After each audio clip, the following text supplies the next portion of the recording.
We become completely desensitized to the things that are detestable to God because we're surrounded by it constantly. And he loves it when we rationalize our mistakes.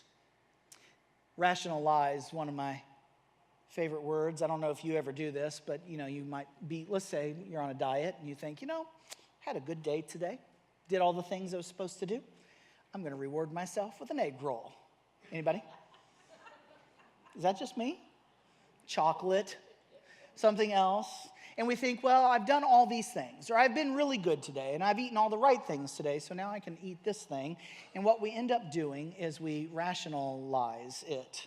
And by the way, if I were to spell that for you, I would spell it a little different than the normal way. I would spell it R-A-T-I-O-N-A-L-I-E-S.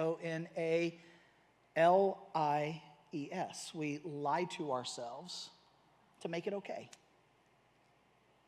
But it's about far more important things than an egg roll or a Hershey's bar.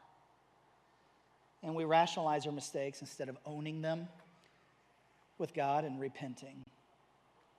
We make excuses for it. Well, I had a bad day, so. Or I'm tired, so. Or the wife and I aren't getting along, so I could do whatever.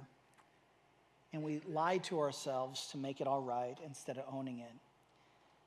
But there's a better thing. God gives us a way to protect ourselves from that stuff. He gives us a way to deal with those things, and the way is the breastplate of righteousness.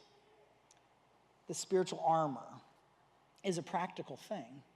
It's not just conceptual, even though it is this metaphor and it gives us this idea. It is a very practical thing. It's practical of a life lived in obedience to God. It is knowing his truth. That's part of the belt of truth. It's knowing the truth and obeying it. And saying, I'm surrendered enough to do what God calls me to do. I'm going to do it his way.